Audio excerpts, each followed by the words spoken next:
Hi guys! So, pauwi na kami ni Jax sa papasukan ko sa Malibu. Kaya, ayun, magbiyahe na kami. Malungkot siya kasi namimiss niya yung mga amo niya. Pero, ganun talaga. Makikita naman niya ito bukas bukas ng gabi or Saturday morning. Anyways, samahan niyo ako sa biyahe ko ngayon. At enjoy lang. Itong aso na to spoiled talagang lahat binibili sa kanya Iba kasi rito sa Amerika pagka yung mga aso tsaka pusa talagang spoiled. Grabe. Kasi ang trato nila is like anak nila parang ganun. Talagang katulad sa amin, yung pusa namin, si Martha tsaka si Helen, talagang mahal na mahal namin yung dalawang yan. Grabe. Kaya dito kasi sa US, pinapahalagahan nila yung mga katulad ng aso, pusa, mga kabayo.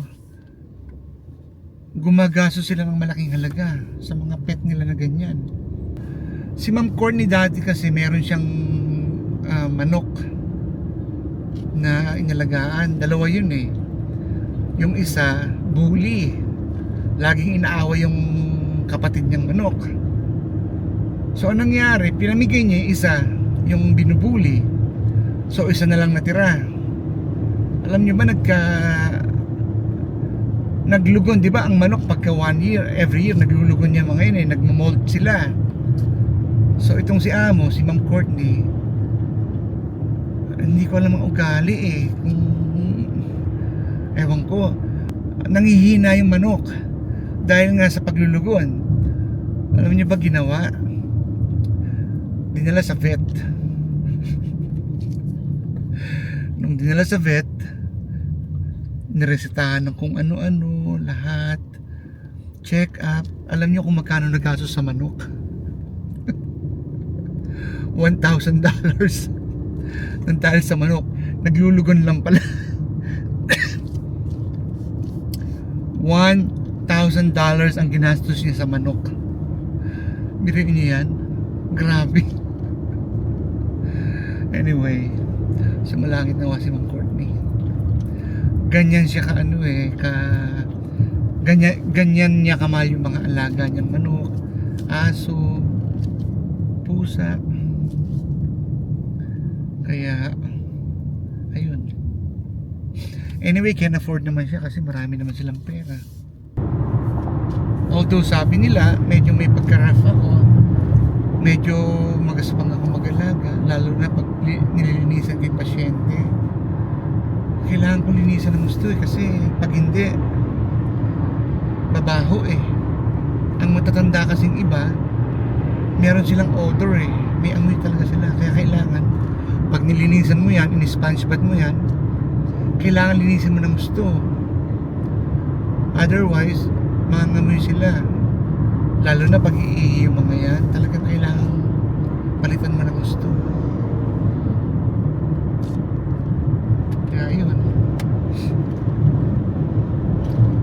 Meron nga ako isang pasyente dati, long time ago.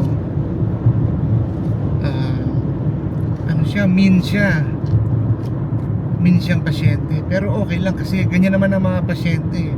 May mabait, may mean. Merong okay lang, may suplado. So itong pasyente ko na to, talagang siya, lagi siyang galit. So nasa hospital kami, na-check up siya. I mean, na-confine siya pala. So naka-confine siya ng I don't know, maybe isang linggo. So ako is morning shift. So nung shift ko na, siyempre inaalagaan ko siya. So sabi niya sa akin, ayoko nitong IV, take it off, sabi niya gano'n. Sabi ko, no, you cannot. The doctor will not allow you to do that. No, I want it off. So I said, no, you cannot do that. Tinatanggal niya. So ginawa ko, pinigilan ko. Sabi ko, no, you cannot. You need it. So ang nangyari, tinagalit sa akin. So sa mga tweet, hindi niya na tinanggal. Pero ang nangyari, sabi niya sa akin, isusumbong kita sa anak ko pagdating niya. Sabihin ko, hindi mo ko sinusunod. Alam mo, sabi ko sa kanya, well, so be it. Tell your daughter what you want. Pero yung ginagawa ko na paghigpit sa'yo is para sa'yo yan. So sa Makatoy, dumating na yung anak niya. So pinangunahan ko na yung anak. Sabi ko sa anak niya, well, your dad's not listening to me. He's stubborn and he wants his IV off. And he's telling me to do it. So I told him, no, I cannot. Because that's a doctor's order. You have to have your IV.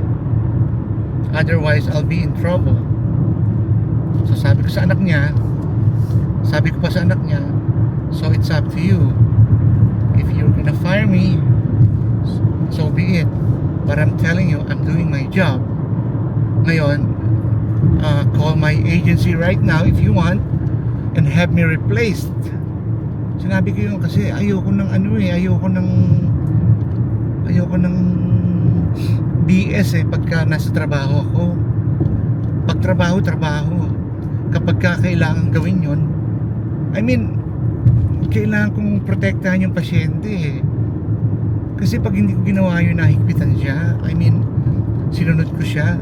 Ako malalagot I'll be in trouble, you know. So yun, sabi ng anak niya. So, you decide if you're gonna fire me, call the agency right now. And I'm willing to leave. Alam niyo, sabi ng anak, no, I won't fire you because I know you're doing your job. Well, thank you so much. That's it.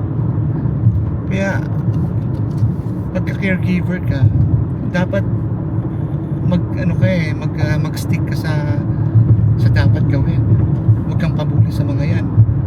Minsan, pagka naglalambing sila or pwede mo namang gawin yung sinasabi nila, okay, gawin mo. Pero pagka yung mga ganun na nasa ospital sila, tapos stubborn sila. Kasi maraming mga pasyente, mga stubborn yung mga yan. Gusto nila ganito, ganyan. Gusto nila gawin mo yan. Pero hindi pa pwede. You can't do that. Kaya yun. So, marami akong experiences ng pag-aalaga. Sobrang dami. Kaya, I would say na talagang experience na rin talaga ako. So, yeah. Mahirap ang mag-alaga pero at the same time, masaya rin. Tsaka masarap. Dahil nag-i-enjoy ako sa ginagawa ko sa kanila. Napapaligaya ko sila. So, yun ang beauty ng nagki-caregiver ka, na napapaligaya mo sila. It feels really good na magawa mo yun sa kanila. Tsaka I treat them as my family, you know. Pamilya ko na rin sila. Kaya tatanda na akong caregiver siguro hanggang sa mag-retire ako. It's fine. And one more thing, ang bayad dito maganda rin, lalo na sa mga agency na talagang high-end na pasyente nila. Wow, talagang babayaran ka ng maganda, malaking bayad. Anyway, so yun lang ang mga experience ko sa pag-aalaga. May mga kulit, may mababait, may mga demanding, sari-sari. So, I guess yun na muna for now. At please, katulad ng sinasabi ko sa inyo, kung meron kayong comment or advice or suggestions, please let me know. Kasi makakatulong sa akin yan. So So yun lang muna guys. Thank you very much. At God bless you all, and I'll see you on my next vlog. Thank you. Bye.